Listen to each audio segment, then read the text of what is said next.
Hello दोस्तों, तो आज हम करेंगे केस बेस्ड स्टडी क्वेश्चंस। और ये जो क्वेश्चंस हैं ये मैंने लिए हैं सीबीएसई के सैम्पल पेपर 2025 और पिछले साल के बोर्ड के पेपर 2024 में से। तो चलिए स्टार्ट करते हैं। फर्स्ट क्वेश्चन बहुत ज़्यादा यूजफुल है आपके इस साल के बोर्ड के पेपर्स के लिए। More than 3 million carbon compounds have been discovered in the field of chemistry. ये कहता है कि 3 मिलियन से ज़्यादा जो कार्बन के कंपाउंड्स हैं ना वो डिस्कवर हो चुके हैं केमिस्ट्री के फील्ड में। The diversity of this compounds is due to the capacity of the carbon atoms for bonding with one another. आपको पता है कि इतने सारे जो कंपाउंड्स हैं वो क्यों हैं? क्योंकि कार्बन के जो एटम्स हैं वो एक दूसरे के साथ सेल्फ लिंकिंग प्रॉपर्टीज यूज करते हैं, कैटिनेशन जिसको बोलते हैं, ठीक है। As well as the other atoms, most of the carbon compounds are the poor conductors of electricity. और ज़्यादातर जो कार्बन कंपाउंड्स होते हैं वो पुअर कंडक्टर्स होते हैं इलेक्ट्रिसिटी के, और लो मेल्टिंग और बॉइलिंग पॉइंट होता है उनका, ठीक है। तो ये जो नॉलेज है ये आप कार्बन के बारे में अगर आप लिखेंगे तो भी आप यूज कर सकते हैं। तो ये मत सोचिए कि क्वेश्चन है तो क्वेश्चन में आपको कुछ बताया गया है, ठीक है, उसको भी याद रखिए। आगे क्या क्वेश्चन पूछ रहा है इसमें, पहले इसने आपको थोड़ा बहुत बताया है, क्योंकि केस बेस्ड स्टडी जो क्वेश्चंस होते हैं उनमें ये पहले थोड़ा सा मतलब बताते हैं, उसके बाद क्वेश्चन पूछते हैं। तो देखिए पहला क्वेश्चन है, right the molecular formula of the first 2 members of the homologous series having the functional group Br, bromine, ठीक है, क्लोरो ब्रोमो, ये जो फंक्शनल ग्रुप होते हैं ना, तो इसके आपको पहले 2 मेंबर बताने हैं, first 2 members of the homologous series, जिसमें क्या है Br। तो पहली शुरुआत किससे होगी? मीथेन से। दूसरा कौन होगा? इथेन। तीसरा प्रोपेन। Fourth butane. तो इस तरह से चलता रहेगा, लेकिन आपको फंक्शनल ग्रुप क्या जोड़ना है? Br। तो उसके नाम क्या लग जाएगा? ब्रोमो, ठीक है। तो जैसे हमने सबसे पहले इसमें फर्स्ट 2 देने हैं, तो मीथेन और इथेन, मीथेन और इथेन, ये फर्स्ट पे ये सेकंड पे। लेकिन इसके जब आगे हम जोड़ेंगे ब्रोमो, और इसके आगे भी क्या लग जाएगा? ब्रोमो। अगर आप इसका फंक्शनल ग्रुप क्या बनाएंगे? Br। अब मीथेन क्या होता है? मीथेन देखिए एक ही कार्बन होता है मीथेन में, तो कार्बन की जो वैलेंसीज है उनको कंप्लीट करेंगे, इसके बॉन्ड कितने? 4 बॉन्ड बनाएगा। हम हमेशा चारों पर क्या जोड़ते हैं? हाइड्रोजन। लेकिन इस बार हमें एक पर क्या जोड़नी है? Bromo, Br। तो एक पर हम Br अटैच कर देंगे और बाकी जो भी बचेगा उस पर हम H, और इस तरह ये बन जाएगा CH3Br, ब्रोमो मीथेन। और इसी तरह से आप इथेन का भी बना सकते हैं, ठीक है। तो ये देखिए CH3Br और ये C2H5Br, ब्रोमो इथेन। तो इसके 2 पहले मेंबर किसके? होमोलोगस सीरीज के हमने राइट डाउन कर दिए। ये इसका क्वेश्चन है और ये इसका आंसर है। इसके बाद है यहाँ पर आपको नेम देने हैं इसके सेकंड पार्ट में कि ये कौन से फंक्शनल ग्रुप का नाम है और ये कौन से का है। तो आपको पता है कि कीटोन का है और ये एल्डिहाइड का है। इसे नेक्स्ट क्वेश्चन देखिए, इसे जो नेक्स्ट क्वेश्चन है उसमें कहता है कि व्हाट वुड बी ऑब्जर्व, क्या ऑब्जर्व करेंगे आप on adding A 5% alkaline potassium permanganate. अगर आप जोड़ देते हैं ड्रॉप बाय ड्रॉप, बूंद बूंद करके, टू सम वार्म इथेनॉल के अंदर जो आपने टेस्ट ट्यूब में लिया है, इथेनॉल जो आपने टेस्ट ट्यूब में लिया है उसके अंदर अगर आप 5% alkaline KMnO4 drop by drop डालते हैं तो क्या होगा वो आपको बताना है। और इसके बाद state the role of the KMnO4 in the reaction. इस रिएक्शन में आपको KMnO4 का जो रोल है वो भी बताना है, और फिर केमिकल इक्वेशन भी देनी है जो रिएक्शन होगी उसकी। तो ठीक है, जब हम जो 5% एल्कलाइन KMnO4 ऐड करेंगे drop by drop to the warm ethanol एक टेस्ट ट्यूब में, तो एक ऑक्सीडेशन रिएक्शन होगा, ठीक है। कैसा रिएक्शन होगा? ऑक्सीडेशन रिएक्शन होगा। और जो इथेनॉल है, क्योंकि इथेनॉल टेस्ट ट्यूब में क्या था? इथेनॉल था ना, उसी के अंदर आपने KMnO4 डाला ड्रॉप बाय ड्रॉप, तो इथेनॉल ऑक्सीडाइज्ड हो जाएगा और उसका क्या बन जाएगा? Ethanoic acid. इथेनॉल का क्या बन गया? Ethanoic acid. और क्यों बना? किसकी वजह से बना? KMnO4 की वजह से। और KMnO4 का रोल आप अच्छे से जानते हैं कि ये एक स्ट्रॉन्ग ऑक्सीडाइजिंग एजेंट के रूप में काम करता है, ठीक है। तो यहाँ पर रिएक्शन दिखाने के लिए, देखिए ये इथेनॉल है, इथेनॉल के अंदर क्या जुड़ जाएगी? ऑक्सीजन। किसकी वजह से जुड़ी ऑक्सीजन? KMnO4 की वजह से, ठीक है। और इसका क्या बन गया? Ethanoic acid. क्या बन गया इसका? Ethanoic acid. और साथ में आपके आ गया H2O। तो ये इसकी रिएक्शन भी लिख दी है और इसके बारे में हमने बता भी दिया है। इसमें और भी इसने क्वेश्चन पूछा था कि अगर आपको ये नहीं आता तो ये वाला कर लीजिए, लेकिन हमें तो सारे रिवीजन में करने हैं। तो देखिए, right the name of the compound form. आपको नेम बताना है कंपाउंड जो बना है, कब बना? जब इथेनॉल को हीट किया 443 केल्विन टेम्परेचर पर with the excess of concentrated H2SO4, ठीक है। इथेनॉल को हीट किया कंसनट्रेटेड H2SO4 की प्रेजेंस में और टेम्परेचर आपका 443 केल्विन था। तो what is the role of the concentrated H2SO4? तो H2SO4 का क्या रिएक्शन के अंदर उसका क्या रोल था, और इसके साथ आपको इसकी केमिकल इक्वेशन भी लिखनी है। तो देखिए, जब हम इथेनॉल को हीट करेंगे 443 केल्विन टेम्परेचर पर, तो which functions as a catalyst, ये कैटलिस्ट की तरह काम करेगा। कौन? H2SO4। और कैटलिस्ट क्या होते हैं? जो किसी भी रिएक्शन को स्पीड अप कर दे, ठीक है, विदाउट कंज्यूमिंग इट। मतलब इसके अंदर अपना ज़्यादा कुछ रोल अदा करे, किसी भी रिएक्शन को स्पीड अप यानी कि इसकी स्पीड को बढ़ा दे, तो वो क्या होते हैं? कैटलिस्ट होते हैं। तो which function at a catalyst in this reaction as the unsaturated molecule ethene is produced. Ethanol का क्या बन गया? इथीन बन गया। अब इसने इथीन को यहाँ पर अनसैचुरेटेड बोला। कई बच्चों को ना कंफ्यूजन रहती है सैचुरेटेड और अनसैचुरेटेड। तो मैं यहाँ पर आपको बता दूँ, सैचुरेटेड मॉलिक्यूल्स होते हैं, S for saturated and S for single bond. तो जैसे C और C के बीच में जब सिंगल बॉन्ड होगा तो वो सैचुरेटेड कहलाएंगे, और अगर डबल या ट्रिपल बॉन्ड होगा, अगर डबल या ट्रिपल बॉन्ड होगा तो वो अनसैचुरेटेड मॉलिक्यूल्स कहलाएंगे। ठीक है, तो इथेनॉल का क्या बना यहाँ पर, इथीन बन गया, और H2SO4 ने क्या रोल प्ले किया, कैटलिस्ट का। ठीक है, इसी के लिए हम इसकी एक रिएक्शन और लिख देते हैं। यहाँ पर देखिए ये इथेनॉल है, H2SO4 डालेंगे और यहाँ पर इथीन बन जाएगा, साथ में वाटर। तो formation of ethene sulphuric acid ने एक्ट किया कैटलिस्ट और एक डिहाइड्रेटिंग एजेंट के रूप में भी, क्योंकि कैसे डिहाइड्रेटिंग, यानी कि जो किसी का पानी लॉस करवाते वो डिहाइड्रेटिंग होगा। जैसे डिहाइड्रेट हो जाना, पानी की कमी हो जाना तो डिहाइड्रेट हो जाते हैं ना। ठीक है, तो उसने एक डिहाइड्रेटिंग एजेंट का काम कैसे किया, क्योंकि ये जो वाटर है ये कहाँ से आया होगा, रिएक्शन में तो था ही नहीं ना, तो ये कहाँ से, इथेनॉल से। ठीक है, तो इथेनॉल से इसने क्या निकाला, क्या रिलीज करवाया, H2O वाटर। ठीक है, dehydrating agent as it removes water from the alcohol. ठीक है, वाटर को रिमूव करवाया एल्कोहल से। तो ये था आपका इसका फर्स्ट क्वेश्चन जो केमिस्ट्री से आया था। अब हम करेंगे बायो का क्वेश्चन। तो चलिए देखते हैं इसका बायो वाला क्वेश्चन। ये भी केस बेस्ड स्टडी क्वेश्चन है। Human digestive system is a tube. Human digestive system एक ट्यूब है जो रन करती है mouth to anus. Its main function is to break down complex molecule. इसका जो मेन फंक्शन है वो ब्रेक डाउन करना है कॉम्प्लेक्स मॉलिक्यूल्स को जो फूड के अंदर प्रेजेंट होते हैं, and which can not be absorbed as such into the smaller molecules, और जो एब्जॉर्ब नहीं किए जा सकते स्मॉलर मॉलिक्यूल्स में। तो these molecules are absorbed across the walls of the tube, और ये जो मॉलिक्यूल्स हैं वो एब्जॉर्ब किए जाते हैं walls of the tube, and the absorb food reaches each and every cell of the body where it is utilised for obtaining energy.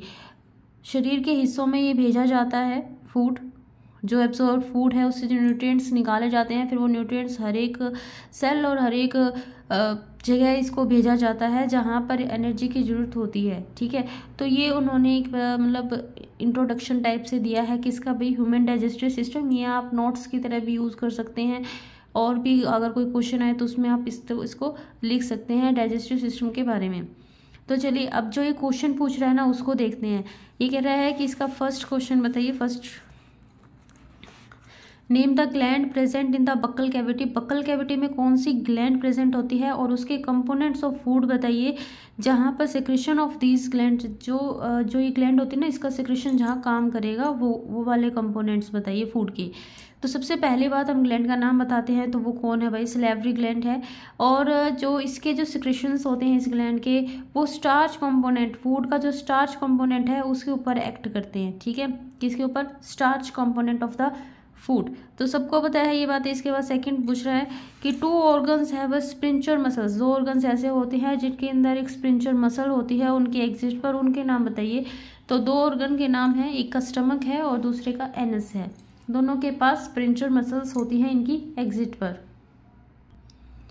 इसके बाद है C part, what will happen, क्या होगा अगर mucus is not secreted by the gastric glands. अगर mucus ना secrete हो gastric gland से, तो आपको ये तो पता ही होगा कि जो म्यूकस है वो आपकी प्रोटेक्शन करता है ना।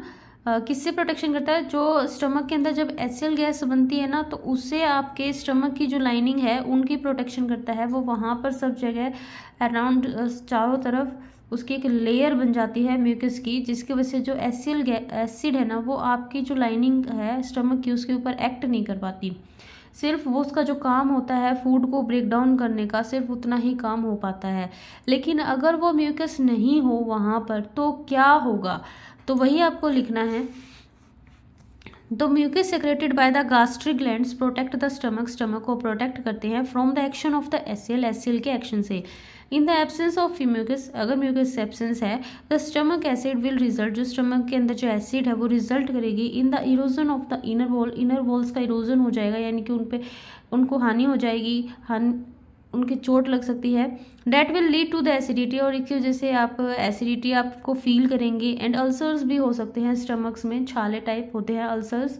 ठीक है, इसके बाद अगला है वो है villi are absent in small intestine. अगर विलई जो है वो स्मॉल इंटेस्टाइन में एब्सेंट हो तो, अब विलई का काम क्या होता है भाई, स्मॉल इंटेस्टाइन का ये सरफेस एरिया है ना वो विलई जो होती है वो बढ़ा देती है। वो इस तरह से फिंगर लाइक स्ट्रक्चर्स होते हैं और इन जैसे यहाँ से फूड जाएगा तो वो इसकी वजह से सरफेस एरिया बढ़ जाता है और उनको टाइमिंग मिल जाती है एब्जॉर्प्शन ऑफ फूड के लिए, न्यूट्रिएंट्स के लिए, न्यूट्रिएंट्स को उस फूड में से निकाल के और वो एब्जॉर्ब करने का काम करती हैं। ठीक है, तो अगर वो नहीं हो तो क्या होगा, तो विलई जो प्रेजेंट होती है इंटेस्टाइन में इंक्रीज करती है surface area for absorption of food and in the absence of villi the digested food will not be absorb properly. जो डाइजेस्टेड फूड है उसके अंदर से आप अच्छे से न्यूट्रिएंट्स एब्जॉर्ब नहीं कर पाओगे और कहाँ नहीं भेज पाओगे, ब्लड के अंदर।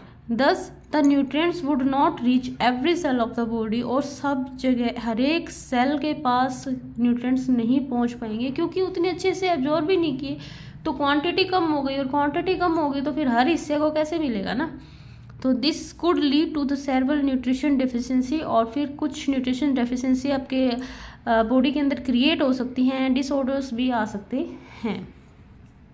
इसके बाद नेक्स्ट क्वेश्चन है कि bile juice does not contain any enzymes. Bile juice के अंदर कोई एंजाइम्स नहीं होते, फिर भी इंपॉर्टेंट रोल अदा करता है डाइजेशन में, तो कैसे, और आप अपना स्टेटमेंट कैसे देंगे इस बारे में। ठीक है, बाइल जूस के अंदर माना एंजाइम्स नहीं होते, लेकिन जो बाइल जूस है वो बहुत ज़्यादा इंपॉर्टेंट है फैट्स को, जो फूड के अंदर जो फैट्स होती है ना उनको ब्रेक डाउन करने का काम बाइल जूस ही करता है। ठीक है, तो bile juice contains bile salts होते हैं इसके अंदर विच ब्रेक्स द फैट्स, जो फैट्स को तोड़ते हैं स्मॉलर सिंपलर मॉलिक्यूल्स में present in the food into the small globules making it easy, जिसकी वजह से ये इजी हो जाता है एंजाइम्स के लिए उनके ऊपर एक्ट करना और उनको डाइजेस्ट करना। ठीक है, तो वो अच्छे से एक्ट कर पाते हैं, अच्छे से फूड को डाइजेस्ट कर पाते हैं, फैट को डाइजेस्ट कर पाते हैं because of the bile juice. दूसरा जो बाइल जूस होता है वो न्यूट्रलाइज करता है एसिडिटी ऑफ फूड, यानी कि जो स्टमक के अंदर से जो फूड बाहर आता है तो वो उसका जो मीडियम होता है ना वो एसिडिक होता है, क्योंकि एसिड ने हेल्प की होती है फूड को तोड़ने में, सिंपल बनाने में, तो फिर उसको बाइल जूस थोड़ा न्यूट्रलाइज करता है coming from the stomach. This allows pancreatic enzymes, और फिर जो पैनक्रियाज ग्लैंड होती है ना उसके जो एंजाइम्स होते हैं वो आराम से वर्क कर पाते हैं, since pancreatic juices requires alkaline environment to function, क्योंकि जो पैनक्रियाटिक के जो जूस होते हैं उनको एसिडिक मीडियम नहीं चाहिए, उनको एल्कलाइन एनवायरनमेंट चाहिए होता है ताकि वो प्रॉपर अपना काम कर सके फंक्शन करने के लिए। ठीक है, तो बाइल जूस के ये दो बहुत ही इम्पोर्टेंट यूजेस हैं कि बाइल जूस करता क्या है भाई, और ये प्रोड्यूस कहाँ से होता है, लीवर से होता है। ठीक है, कलेक्टेड कहाँ पे, गॉल ब्लैडर में। इसके बाद यहाँ पर एक फिजिक्स का, एक बायो का और एक केमिस्ट्री का क्वेश्चन पूछा जाता है केस बेस्ड स्टडी क्वेश्चन में। तो मैंने आपको बायो का करवा दिया है और केमिस्ट्री का, तो अब फिजिक्स का क्वेश्चन देखिए। और ये जो क्वेश्चन है ये पिछले साल के बोर्ड के एग्जाम में आए हुए क्वेश्चन है, तो यहाँ से आप थोड़ा आइडिया ले सकते हैं और काफ़ी कुछ सीखने को भी आपको मिलेगा। तो in a domestic circuit 5 LED bulbs are arranged in short, जैसा कि आप इसमें देख रहे हैं 5 बल्ब हैं इसके अंदर, ये ए है, ये B C D E, 5 bulb इस तरह से अरेंज किए हैं एलईडी के। The source voltage is 220 volt voltage. ठीक है, एंड द पावर रेटिंग हर एक बल्ब की वहाँ पर मार्क की गई है सर्किट डायग्राम में। आपको कुछ क्वेश्चंस के आंसर देने हैं। ये जो ए वाला बल्ब है इसमें 22 वोल्ट पावर है और ये इसकी वोल्टेज है। ठीक है, और इसी तरह से सबकी पावर और वोल्टेज यहाँ पर मेंशन की गई है। यहाँ पर 2 कीज हैं, की 1 एंड की 2, दोनों ही मतलब जो की 1 है अगर वो बंद होगी तो A1 जो ए वाला जो बल्ब है वो ग्लो करेगा, अगर ये वाली भी बंद होगी तो फिर ये चारों बल्ब जो हैं वो ग्लो करेंगे। अब इनमें से अगर एक ओपन होगी यानी कि जैसे की 1 वाली काम कर रही है तो फिर, और की 2 वाली बंद है, वैसे जब काम कर रही है तो उसको आप क्लोज्ड बोलते हैं। ठीक है, और अगर ये ओपन है और ये क्लोज्ड है तो बल्ब कौन सा ग्लो होगा, ये वाला, क्योंकि लाइन तो फिर ये कंप्लीट हो ना, सर्किट तो यहाँ से कंप्लीट हुआ, तो ये सर्किट जब कंप्लीट होगा तो सिर्फ ये बल्ब ग्लो करेगा। और ये बल्ब कब ग्लो करेंगे, जब K2 वाला सर्किट कंप्लीट होगा, यानी कि K2 जो की है ना वो क्या होगी, क्लोज होगी। जब ये क्लोज होगी तब जाके ये चारों बल्ब ग्लो करेंगे। ओके, ये हमसे क्या पूछ रहा है, ये हमसे पूछ रहा है कि क्या होगा अगर की 1 क्लोज होगी तो देखिए जब की 1 क्लोज होगी तो यहाँ पर हमने करंट भी निकाला है। करंट क्या होता है P/V, तो 0.1 एम्पियर, एम्पियर इसकी SI यूनिट है किसकी, करंट की। Current will flow in the circuit और only bulb A will glow, क्योंकि मैंने अभी बताया कि जब की 1 क्लोज होगी तो आपका सर्किट यहाँ से कंप्लीट होगा ना, ठीक है। और जब की 2 क्लोज होगी तो ये नीचे के चारों जो बल्ब हैं ये ग्लो करेंगे। अब अगला क्वेश्चन इसने यही पूछा है, तो ये मैंने आपको बता दिया कि की 2 जब क्लोज होगी, तब जब की 2 क्लोज होगी तो यहाँ पर देखिए चारों बल्ब जो हैं वो ग्लो करेंगे। इसके बाद आपको करंट बताना है, जो बल्ब बी निकालेगा, ड्रॉ करेगा व्हेन इट ग्लोज, जब ये जलेगा। तो current drawn by the bulb, current वही है सेम जितना फ्लो कर रहा था, अभी हमने निकाला था ना कि जब की 2 क्लोज होगी तो जो करंट है वो सब सारे बल्ब्स के अंदर से सेम करंट पास करेगा, ठीक है, क्योंकि सारे के सारे सीरीज में जुड़े हुए हैं ना ऐसे, तो सबके अंदर से सेम करंट पास ही करेगा। तो जो बी है उसके अंदर से भी 0.2 एम्पियर का करंट ही पास आउट होगा। इसके बाद आपको रेजिस्टेंस निकालना है, तो रेजिस्टेंस के लिए रेजिस्टेंस वाला फॉर्मूला अप्लाई कर देंगे। आपको पता है वी तो दे ही रखी थी ना, 11 वोल्ट एंड 55 वोल्टेज ये दे रखा था, तो ये यहाँ पर पुट करेंगे। और करंट हमने अभी निकाला था 0.2 एम्पियर, इसको काटेंगे तो 275 ओम का क्या आ जाएगा भाई, रेजिस्टेंस आ जाएगा, ठीक है। इसके बाद अगला क्वेश्चन में टोटल रेजिस्टेंस पूछ रहा है, तो ठीक है टोटल रेजिस्टेंस ये बल्ब बी का रेजिस्टेंस है, और आपको पता है कि सारे के जो सारे बल्ब है ना सेम दिस वैल्यू सेम थी उनकी, और करंट भी उनके अंदर से सेम ही फ्लो हो रहा था। अभी मैं दिखा देती हूँ, चेक करा देती हूँ। तो यहाँ देखो ये सारे बल्ब हैं बिल्कुल सेम टू सेम, इनके पास वोट पावर भी सेम है, वोल्टेज भी सेम है, और करंट भी यहाँ पर 0.2 एम्पियर का ही फ्लो हो रहा है। तो रेजिस्टेंस भी ये सेम ही दिखाएंगे, लेकिन जब हमें टोटल रेजिस्टेंस निकालना है, टोटल रेजिस्टेंस निकालना है और सीरीज में निकालना है, किस में निकालना है, सीरीज में, क्योंकि सारे सीरीज में अटैच है। तो सीरीज में हमें पता है हम डायरेक्ट ऐड कर देते हैं और पैरेलल में बाय में लेके ऐड करते हैं, ठीक है। तो यहाँ पर देखिए मैंने सारा टोटल निकाल के भी दिखाया, टोटल रेजिस्टेंस क्या होगा, सारा 4 बार, क्योंकि 4 बल्ब्स हैं तो 4 बार आप इसको ऐड कर देंगे, 1100 ओम आ जाएगा टोटल रेजिस्टेंस।